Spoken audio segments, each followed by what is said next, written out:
friends, just before we begin a television show, we always decide on the time at which we are going to quit. And you often wonder, well, how do you manage to finish on time?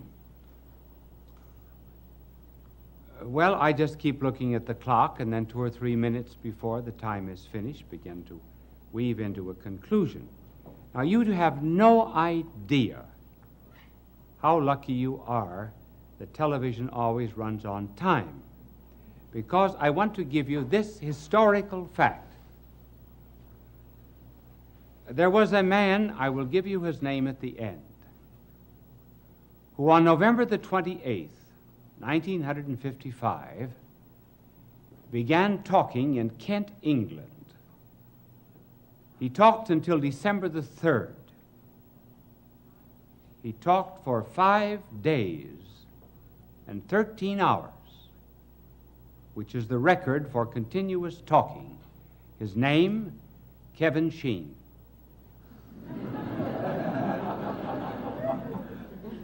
Now, they say that women talk a great deal. The record for women is only 2 days and 14 hours. It was held by a Mrs. Clapp. She couldn't keep her clap shut. Well, tonight we are to talk on the subject of the meaning of love. What is love? Well, that all depends upon whom you're asking. To a psychiatrist, love is a libidinous instinct. He calls it an id. And it becomes interesting to him when it manifests itself in aggressiveness and jealousy and hate and anything that creates a psychiatric problem. To the novelist,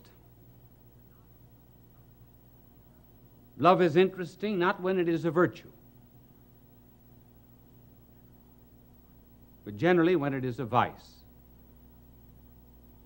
Adultery, perversity, and so forth constitute the themes of many novelists. To a biologist, is nothing but an animal instinct that has been carried over into the human order. To a comedian, love is nothing but a lot of dame foolishness. You understood me correctly, didn't you? Love is really none of these things. Love is a feeling, a groping, a tasting, a sensing, and awareness of another. Love always refers to another,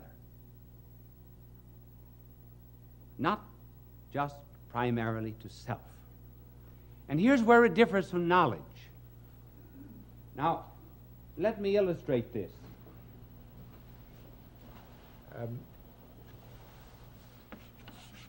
Very few of us ever think, how different is this process by which we know in relationship to that by which we love? Whenever we know anything, we always bring the thing or object which is known down to the level of our mind. That is why when a teacher is explaining something in class, he will always give an example.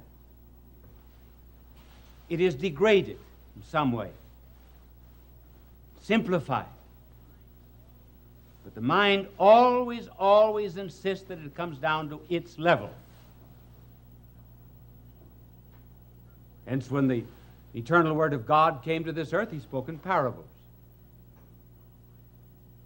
brought divine truths down to the level of the people. Now, love does not operate that way. As a matter of fact, love operates in just the opposite direction. For example, the object of love is something to which you go out. Now, here is the faculty of of loving is the will. When you love anyone, instead of dragging it down to your level, you go out to meet it. For example, if you love music, you do not write your laws of music. You meet the demands of music. If a man is in love with a lady who loves poetry, he doesn't talk algebra to her all night, if he's wise. You can immediately see, therefore, that the nobler the object that is loved, the better we become. That is why it can be said that the level of any civilization is the level of its womanhood. Because the nobler the objects that are loved, the nobler a person becomes. The greatest philosopher who ever lived, Thomas Aquinas, said that the least love of God, therefore, is worth more than the knowledge of all created things. Because the knowledge of all created things merely draws things down to our own mind. But when we love God, we go out in order to meet the infinite. So it is love that makes us really more than knowledge. Now the next point about love is this, that love is not just therefore the same as sex. Now sex is one of the manifestations of love. But somehow or other today, the word love is not so often mentioned except in songs. And then have you ever noticed that they're always in the future? Never in the present. How happy we will be. I'll bake a cake for you to take for all the boys to see. And sex, however, in common literature today, too often is a substitute for this noble affection. Now, though it is one of the manifestations, it is not necessarily love. And let me show you the difference. Sex alone is really not interested in a person. Sex is really interested in self. And hence a carnal man will very often apparently and seemingly project his love to someone else, but he's not loving that other person. He's loving the pleasure that he finds in that other person, which is not the same. George Orwell, who wrote that remarkable book about the future of a communistic world called 1984, he has some people saying in 1984,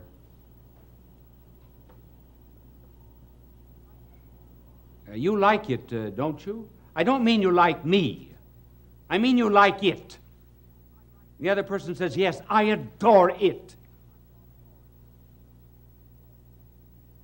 It was sex, not love. It.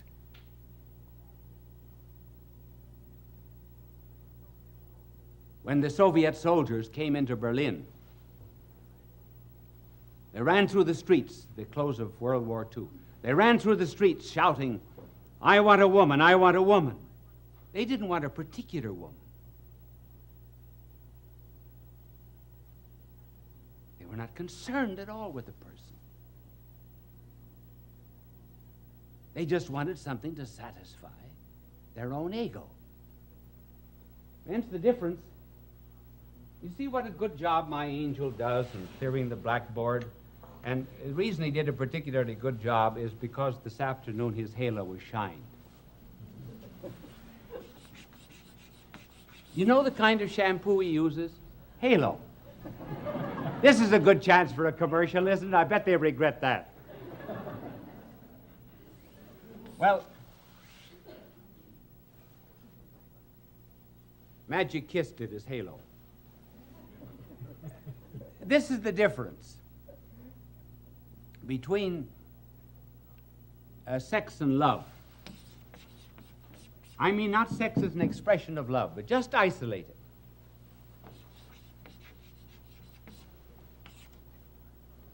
Sex is a circle. Have you ever noticed that's the only thing that I draw well, is a circle? It's not perfect, but I mean it's much better than the things I usually draw. But sex is a circle. It's bounded by itself. It looks only to itself.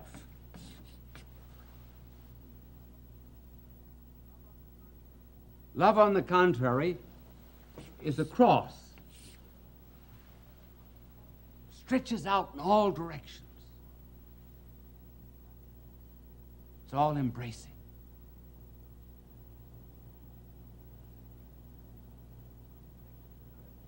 Sex, to some extent, only to some extent, is like some of the statues we see of Buddha. Big, fat, sleek, well-oiled body, hands folded across the breast, intently looking inward, thinking only of self. And love is very much like sometimes the paintings or the statue of a saint, thin, wasted face, but eyes upward, peering beyond the hid battlements of eternity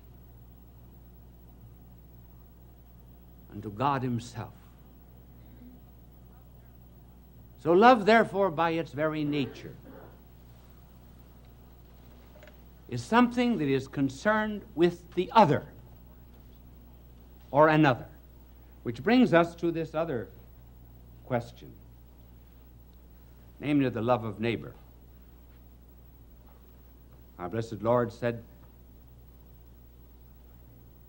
love thy neighbor as thyself. Well, you might say, how can I like my neighbor? First of all, the neighbor isn't the one from whom you borrow sugar. The neighbor isn't the one who tells you that you're making too much noise at your party. He isn't the one that knows your affairs before you do. The definition of a neighbor is one who is in need, or else your enemy. So the question arises, I can't like everybody. And I got certain neighbors I don't like. And nothing in the world can ever make me like them. That's true. So here we touch upon the difference between liking and loving. Certainly there are things and there are persons you can never like, because liking is instinctive. Liking is an emotion. It's physiological. It's almost organic. It's biological. It's something over which you do not have great control. For example, you do not like olives. Now, I should tell you something I don't like, and I generally announce it once a year over television and over radio, so that if you ever invite me to dinner, you'll remember it. I don't like chicken.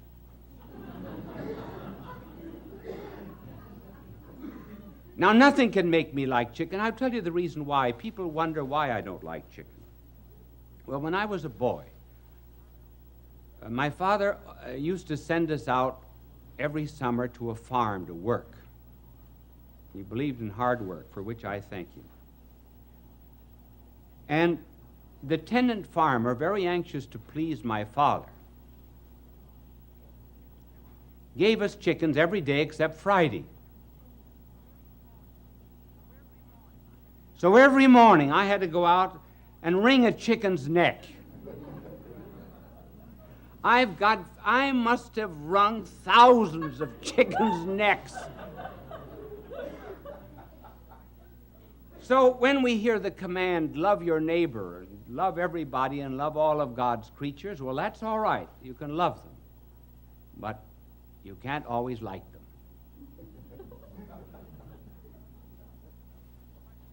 Well, what is love?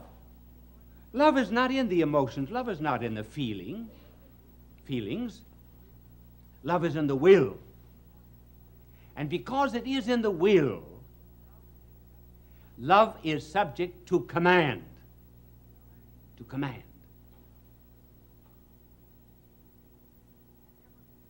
You can never be commanded, for example, to like pickles. But you can be under a command, as a boy is under a command, for example. Now, please go up and kiss your Aunt Sophie. Now, he doesn't want to kiss his Aunt Sophie, but he's under a command, and maybe he does it.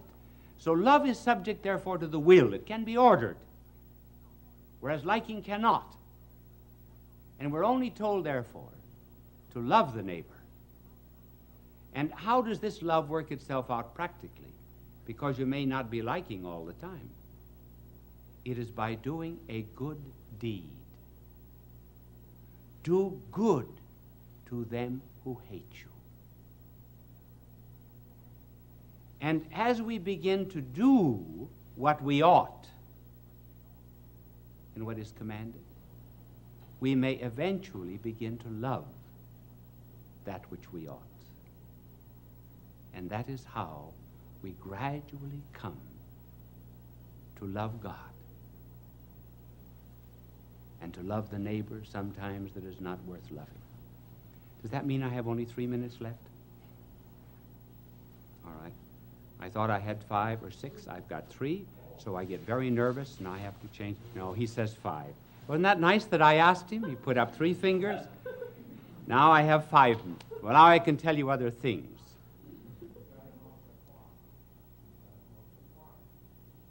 See, he said, I'm off the clock.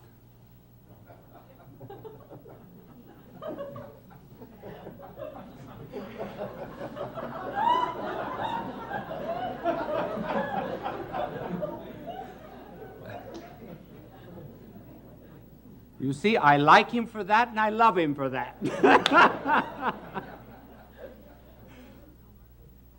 Now, our blessed Lord also said, you love your neighbor as you love yourself. How can we love our neighbor as we love ourselves? Well, there are certain times, for example, we like ourselves, we love ourselves, and other times we do not love ourselves. We do not love ourselves when we are hateful and spiteful and mean and uncharitable and when we do embarrassing things. And there are moments when we do love ourselves. We love ourselves when we're praised. We love ourselves when we're kind to the poor, and so on and so forth. Now, how are we, therefore, to love the neighbor as ourselves? We are to love the things in him that are good, and we are to not love the things that are bad in him. We love the person. We may hate the sin, just like we love the communists, but we hate communism.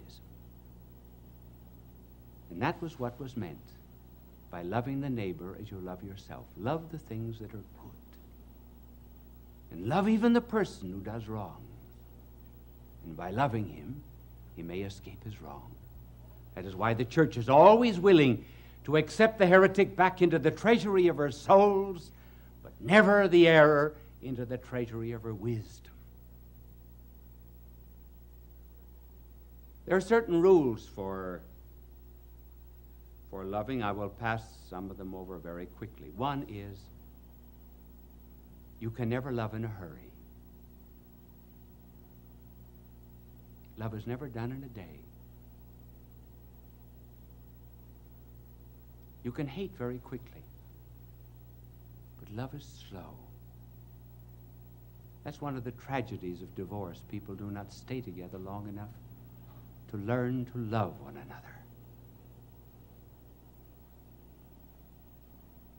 And then a second law of love is that all love leads either to heaven or to hell. All love either puts us in touch with God or puts us in touch with the devil. When it's good, even human love, we feel that we're in communion with something greater and bigger and broader than ourselves. And when the love is illicit and wrong, we not only feel degraded, but feel that we have degraded that which we loved. And finally, love is best expressed in terms of sacrifice. Love does not mean to have and to own and to possess. It means to be had, to be owned, to be possessed. It is the giving of oneself for another. That is why we speak of arrows and darts of love, something that wounds.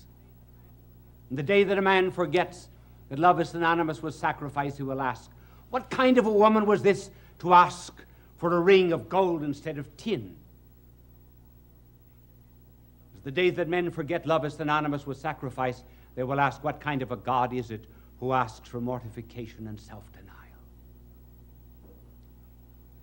Some years ago, there was an article appeared by a very well-known writer entitled Cosmical Religion. He said that he could no longer believe in a religion of love or a religion of fear, but he believed in a cosmical religion, the adoration of the cosmos. And I wrote an article and answered him, and I said I could accept his cosmical religion if he would only leave the letter S out of it. And in developing the idea, I said, we can never love the cosmos. We cannot adore it. It's too big. It's too immense. And man can never love anything except that which he can get his arms around. And the cosmos is too big and too bulky. That is why the Lord had to become a babe in order that we might encircle him in our arms. Well, I said that on television, and a woman wrote to me, and she said, do you mean to tell me, young man, this was some years ago,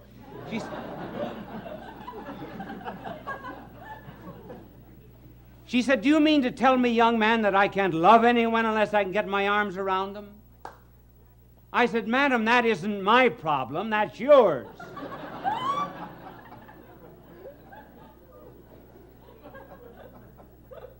Well, I hope now that you understand love just a little bit better. All love on this earth is just a spark that comes from the great flame of love, which is God.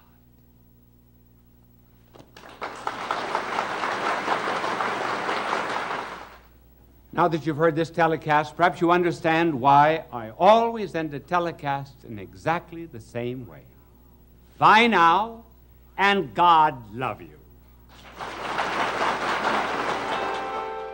Fulton J. Sheen is indeed a man for all seasons. He walked a paced beat, allowing to hear the announcer say, we are now signing off. Good night, and have a good sleep. That relieves her of her loneliness.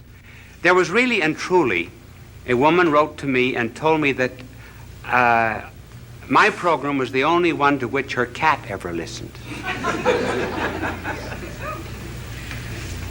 So our subject tonight has to do, to some extent, with loneliness.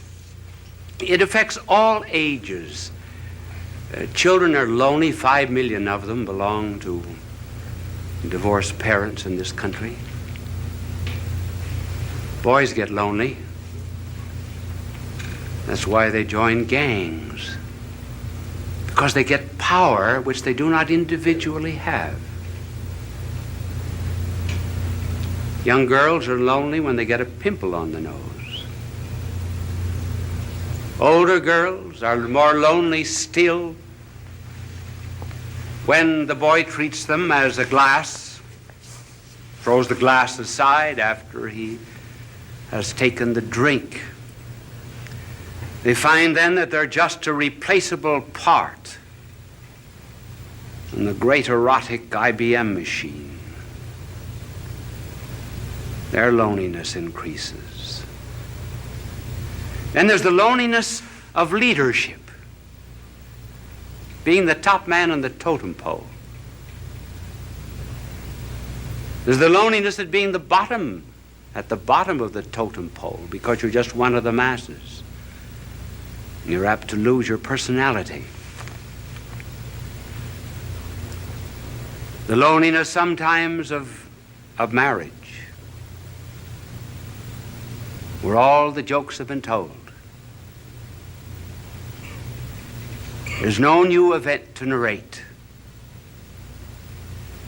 And it's the terrible solitude of being alone together. And then even when it does remain fine and noble and rich, even in moments of greatest unity, there is a feeling of apartness after such an ecstasy. One hopes to completely submerge oneself, and yet one finds oneself back again. The hypochondriacs, of course, are lonely. And so we were asked to talk on this program about this subject of loneliness. And I'm going to give, after these facts, which we have just narrated, I'm going to give first the causes, and then I'm going to suggest some remedies. Now, I didn't know whether to use the blackboard or not. My angel is here, and I cannot think of any diagram that I could use. Just write causes on the board. So I'm afraid I will not be able to use my angel, but just before I came on the program, he wanted to know if I would play a game of golf with him tomorrow. And I told him that I was not old enough for golf because I play tennis twice a week. When I get old, I am going to play golf, and I'm going to have a wagon, too, to take me around from hole to hole.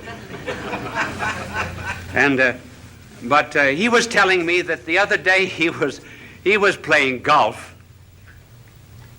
and he drove off 225-yard hole it was, and the ball went right into the cup.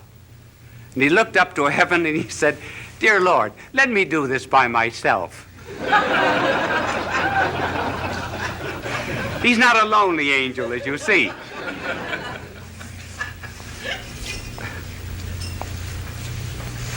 Now, what are the causes of loneliness? Well, one of the causes of loneliness has to do, first of all, with the lonely people themselves. And another reason why they are lonely is because of people who are not lonely. First of all, on account of the lonely themselves. They want to be loved too much. They want to love, to be loved. Now, there's nothing wrong about wanting to be loved, because we're all Stradivarius violins without bows. I didn't mean that pun. We are one of the difficulties of an unprepared, unscripted play. And we're cups without saucers. We are to be complimented. But the deep loneliness of which we are speaking comes from an excessive desire to be loved. The more I want to be loved,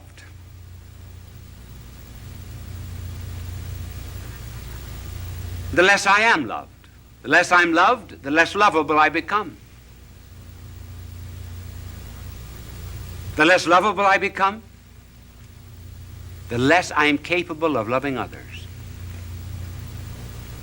And that's how, by a desire to seek only oneself and to please oneself, one gets caught like a bird in a fowler's net. And the more one struggles to get out of this loneliness, the more one is captured by it. Just take some concrete examples of this desire to be loved. I know of a mother whose daughter was away at college. And she used to call up the daughter every night. Would keep the daughter on the phone for an hour and protested to the daughter that she was not appreciated as she should be. And because other girls in this college wanted to use the phone, she said to her mother, "Mother, I'm forbidden to use the phone anymore." One day, the superintendent had sent for her, and she was unable to answer the phone, and she told her mother, "Send someone to answer the phone for her." The mother said, "This is the end." And she refused to see her daughter again. Thus, by wanting too much to be loved without loving, one loses even the love that one seeks. And then there was a fiancée. She used to. I wonder if any of you young women in the audience ever do that. Do you know what she would do? She would write down in a book every time the boyfriend called how long he spoke. She also wrote down how often he wrote and how many words he wrote in each letter. She felt that she wasn't loved enough, so she began writing herself anonymous letters, threatening her. And she said that these letters came from a well-known author in the city. And finally, she was exposed by this man whom she blamed, and eventually the marriage was broken off. She just loved too much, loved to be loved. And then there was the wife who felt that her husband was paying no attention to her, insisted that he stay away from work. She wanted to go to a picnic, wanted to go to the beach, and he found excuses many times, and finally he lost his job. The marriage broke up. So one of the principal reasons of loneliness, therefore, is this egotism which seeks only oneself. And you can already see the cure anticipated by the mere fact that we mention this cause. But then there's another cause of loneliness, and that's on the part of the people who are not lonely. They do not bring any love to these people.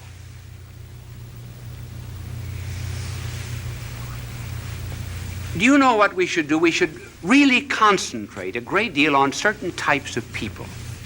We should concentrate on the unfortunate, on the poor, on the socially disinherited, on the unloved, particularly the unloved, and on the ugly.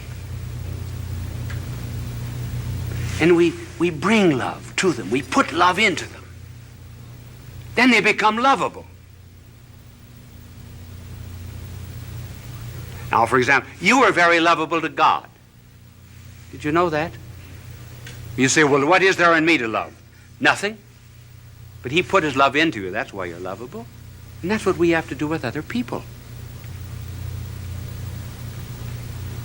And so the loneliness of these people is increased also because the rest of us will not listen to them. Listening is a therapeutic. There was a psychologist who formulated a marriage case that involved sexual, financial, social, and legal complications. He went to 100 clergymen and 100 priests to present the story, and he carried a stopwatch with him. Do you know how long they listened? The average was 2.5 minutes. Then off-the-cuff answer. They refused to listen. They refused to care. George Bernard Shaw has something rather good on that subject. In his play St. Joan, King Charles says to Joan, "Why do not the voices come to me? I am the king." And Joan answers, "They do come to you, but you do not hear them. You have not sat in the field in the evening listening for them. If you prayed from the bottom of your heart and listened to the thrilling of the bells and the trilling of them after they had stopped ringing, you would hear the voices, just as I do." In other words, listening is a therapeutic, a cure for lonely people. We do the same thing with our prayers. We wouldn't do to a doctor what we do to God. Would we go into a doctor and mumble off all of our symptoms and then say, "Bye, doctor"? Not listen. So listening on our part, refusal to listen, is one of the causes that intensifies this forsakenness. Now, what is a cure? Well, there are several cures, and we will just have time to mention one that is very important, namely caring for other people. When we're lonely, go out and serve. Then loneliness goes out through our fingertips. Our heart opens. The Chinese have a proverb: if you're without shoes, go out and find a man without any feet.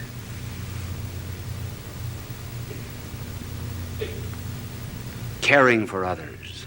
I remember when I first went to Europe to study,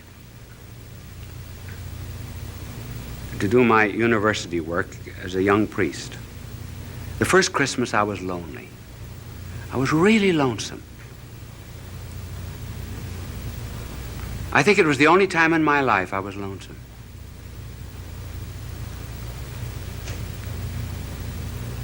What would I do? So I went to someone in the city of Louvain and asked for a list of the worthy poor, and I went to this particular alley. It was the wrong address, actually. I got into Rat Alley. And when the door opened, there, earthen floor, was a blind father at a stove. 10 children barefooted around the stove. A ladder leading up to the second floor. One bed upstairs, bed downstairs. The children slept crosswise. I asked the family what they had. This was Christmas Eve, what they had for dinner, and she opened a bag of straw. Children had no sabots, no wooden shoes. I took care of them for 4 years while I was studying at the university. Got them jobs, rehabilitated them. I felt at times perhaps they were drawing on me. But do you know that the day that I went up for my examination as a professor at that university, as I went in at 9 o'clock to face 200 professors, I saw the whole family coming down the street. I asked them where they had been, and they said, for the last 2 days, we've been at a shrine praying for you that you would pass the examination. We walked all the way back. I was never lonesome again. That's the cure. Helping the neighbor. But here's something to remember, too. We think we should not be lonely. In this age of psychiatry, there are 2 or 3 conclusions that our world has drawn which are false. One is that we should never have a tension. Certainly we have tensions. We must have them. We've got body and spirit, and they go in opposite directions. They have 2 different landing fields. Certain tensions are normal. If we didn't have them, we would be abnormal. And then we're lonesome. Sure. There's a metaphysical loneliness. Perfection is not here. This is not our home.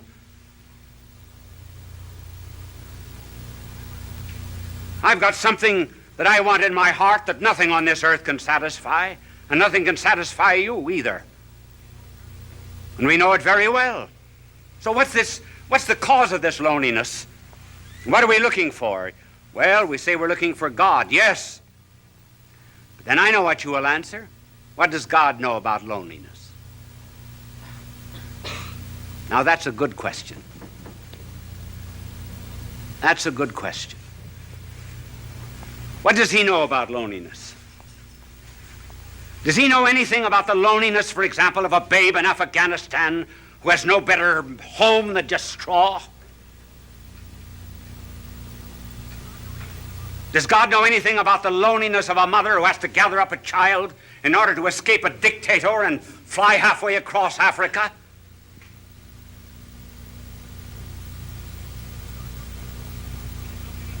Does God know anything about the loneliness of a man that's born on the wrong side of the tracks? Who's isolated socially from people simply because his hands are calloused with common labor and is denied decent society? Sure, does God know anything about that kind of loneliness, for example, in which one is expelled from a city, disowned by one's own people? Does he know anything about the loneliness of being deserted by friends? Does he even know anything about the loneliness of feeling doubts, doubts even about religion, doubts even which one cries out, "Why hast thou abandoned me?" Does God know anything about these things? Yes, those are good questions. Now suppose that there was a figure that came into all of this loneliness and so immersed himself in it that he would not immunize himself from it, would not cut himself off from it. Would you, for example, be the only one on the battlefield that was whole and not help any of the wounded? And so if there was a figure that came into this world of ours and refused to isolate himself from loneliness and felt it so much that blood poured out from his body, felt loneliness so much that as if all the robberies of the world were thrust into his hands, as if he himself were guilty, that felt all loathsome carnality so much that his flesh was hanging from him like purple rags. Suppose someone came into this world and went into all of this loneliness, took it all, and was not overcome by it, but conquered it all. Then what? Then I may be lonely every now and then, but I'll not be overcome by it. Then I have a captain, kind of a captain who did presses not a button in heaven from a celestial command. But I have a captain who stumbled to a throne.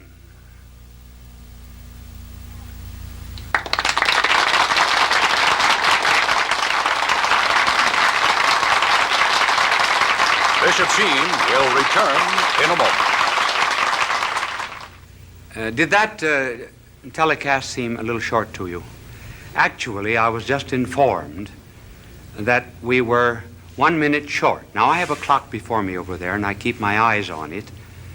But this clock here was right. I finished 3 seconds before the time. But up in the control room, that celestial command that I just talked about, they figured it wrong by 1 minute. So they asked me if I could, instead of coming out for a very brief closing, come on and talk to you for 1.5 minutes. Now, you are put to the test. If that telecast seemed very short, you are enjoying it. We would say time passed like anything. If you were not enjoying it, it seemed very, very long. As a matter of fact, this 1.5 minutes will seem interminable to you. Now, I want to tell you, my good people, that I have to leave you now. Are you a bit lonely? I am. I'm lonely too. Bye now, and God love you. Fulton J. Sheen is indeed a man for all seasons. He walked a paced beat, allowing us to glimpse his nature and ponder its worth and to enjoy its presence. Bishop Sheen authored over 90 books. He broadcast countless radio and television programs and ministered in many parts of the world to people of every belief.